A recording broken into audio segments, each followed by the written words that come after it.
We continue with the book of the fasting of the Messenger of Allah sallallahu alaihi wasallam. And I think there are some very important lessons which are coming up in this particular part that I think everyone needs to be aware of when it comes to copying the example of the Prophet sallallahu alaihi wasallam. The first hadith that we want to deal with on this topic is the hadith of Mu'adha, that she said, قلت لعائشة رضي الله عنها أكان رسول الله صلى الله عليه وسلم يصوم ثلاثة أيام من كل شهر. Did the Prophet ﷺ used to fast 3 days from every month? قالت نعم. قلت من أيه كان يصوم? Which of the 3 days did he used to fast? قالت كان لا يبالي من أيه يصوم.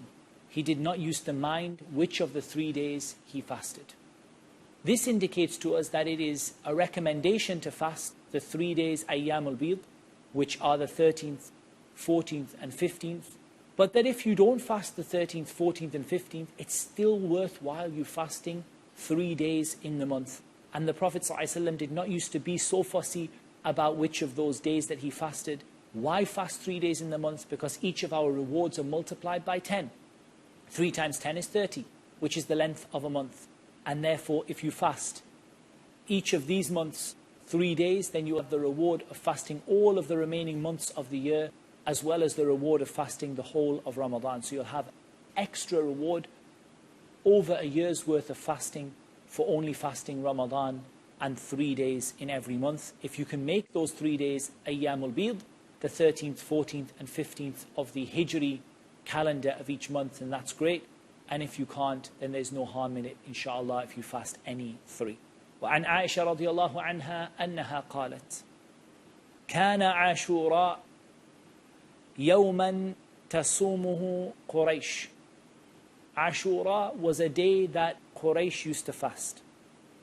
في الجاهلية, in the time of pre-Islamic ignorance. وكان رسول الله صلى الله عليه وسلم يصومه. And the Messenger of Allah صلى الله عليه وسلم used to fast it. فلما قدم المدينة صامه. When he came to Medina صلى الله عليه وسلم, he fasted it. وأمر بصيامه. And he commanded the people to fast Ashura. فلما افترض رمضان كان رمضان هو الفريضة.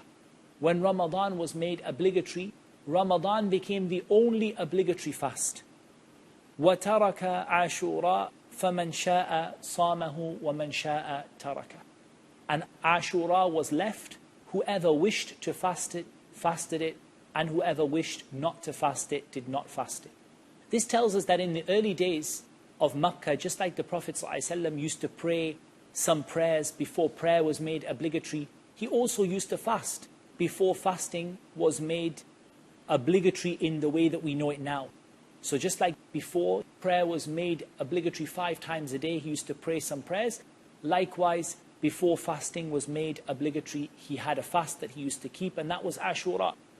And when Ramadan was made obligatory for the Muslims, the Prophet ﷺ commanded them to fast Ramadan, and only Ramadan. And Ashura, whoever wished to fast it, fasted it, and whoever wished to leave it, left it. It's also narrated regarding Ashura that the Prophet ﷺ, when he came to Medina, he found the Yahud fasting Ashura. And he asked them why, and they said that this is the day that Allah Azza wa Jal saved Musa from Fir'aun. And the Prophet ﷺ said, we are more deserving of Musa than you. And he fasted Ashura, and he said that if I live until the next year, I would fast the 9th, i.e.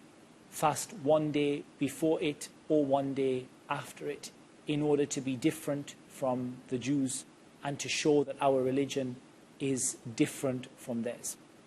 The next hadith that we have, عن علقمة أنه قال سألت عائشة رضي الله تعالى عنها أكان رسول الله صلى الله عليه وسلم يخص من الأيام شيئا؟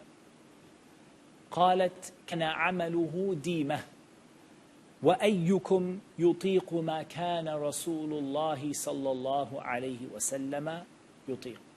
She said he used to be very consistent in his worship. Dima meaning da'iman, all the time. He was very regular and consistent in his worship. And which of you will be able to do what the Prophet ﷺ was able to do? I.e. that what you need to learn to copy is the consistency, and develop that consistency, as opposed to aiming to fast many days of the month and then break your fast, or to fast every, say for example, Monday and Thursday, but then get to a point where you don't do it for 6 months. Rather than aiming for a large amount, choose a small amount and make it regular. وعن عائشة رضي الله عنها قالت دخل علي رسول الله صلى الله عليه وسلم وعند امرأة. The Messenger of Allah صلى الله عليه وسلم came to me and there was a woman with me. فقال من هذه? He said, who is this lady? قلت فلانة لا تنام الليل. I said, it is such and such a lady. She does not sleep at night. فقال رسول الله صلى الله عليه وسلم عليكم من الأعمال ما تطيقون. The Prophet ﷺ said, you must do the deeds that you are able to do. فوالله لا يمل الله حتى تملوا. For by Allah, Allah will not cease giving you rewards until you become bored of doing good deeds. وَكَانَ أَحَبَّ ذَلِكَ إِلَى رَسُولِ اللَّهِ صلى الله عليه وسلم الذي يدوم عليه صاحبه.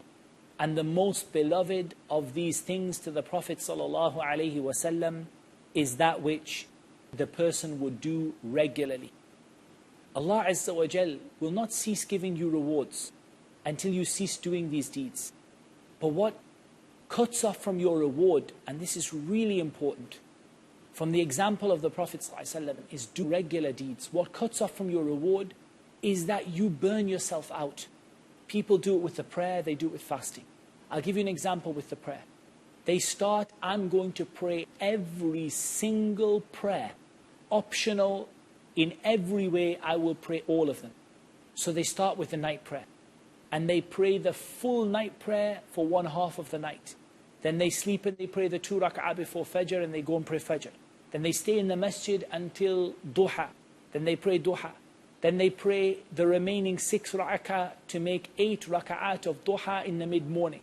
Then they pray 2 rak'ah and 2 rak'ah before Dhuhr and 2 after Dhuhr. And then they pray after every wudu 2 rak'ah. And then they go and they pray before Asr 4 rak'ah.